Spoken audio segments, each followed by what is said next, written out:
Hi and welcome to this tutorial. Here I'm going to be showing you how to use some of the cool new features for conditional formatting in Excel 2007. And if you'd like to get this workbook, go to teachexcel.com, search for the tutorial, and you can download it there.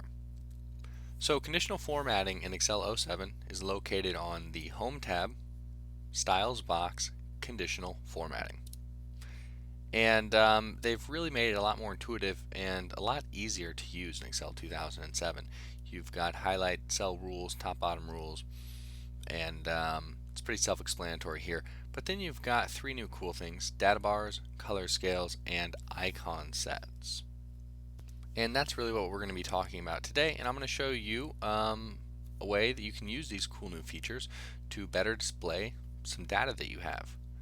So what I've got on this worksheet is a very small sample sales report, and I have it for three stores, A, B, and C. This could be replaced with salesmen, or it could be inventory, so how much of a certain item is sold every month, every day, every week. So that's pretty much the theme for this workbook. And then, so I've got the sales per month here, and I've got the total sales over these 3 months, or the quarter, listed right here. So what I want to do is just really quickly add some conditional formatting to spruce up the worksheet and to show us some information pretty quickly. So if you've got a lot of stores or a lot of salesmen, it might be annoying to have to look through all of these numbers to see which month they sold the most in.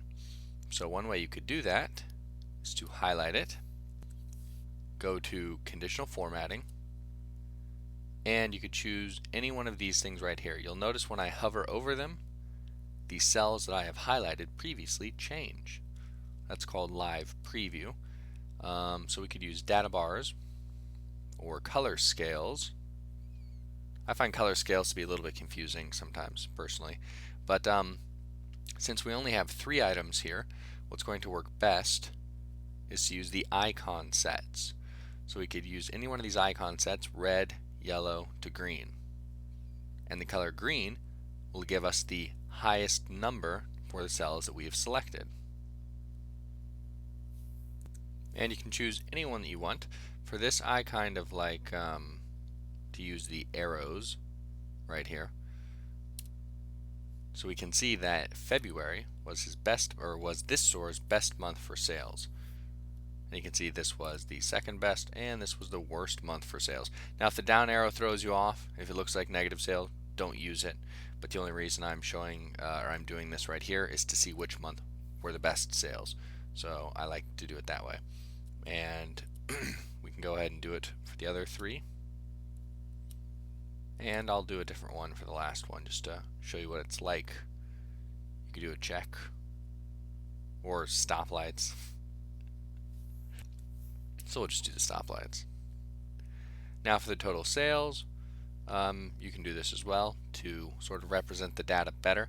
Now what's kind of neat here, I want to show you how to use the data bars. The data bars are really cool because it compares all of the cells to each other. So it's kind of hard to see here, so I'll just select blue. You can very easily see that this cell has the, or this store had the highest number of total sales, least number, and second best number. And the data bars are really just a percentage compared to each other. So I'll show you what I mean by that real quick just by doing a set of numbers, say to 5, format this a little bit differently. And now if I do data bars here, you can see how it very neatly steps everything up. And those are really my 2 favorite new things for conditional formatting, except for that now you can use up to 64 conditional formats. But I'm going to show you really quickly the last part. So that one right there is data bars, and now here you can check out color scales. This is sort of like, here's a yellow to red. Here you can have 3 color scale, but it's basically just a different way to represent the change in the numbers. And as you see here, you can have multiple formats within one cell. So here I've got data bars and color scales. So those are some of the cool, neat things that you can do with conditional formatting in Excel 2007.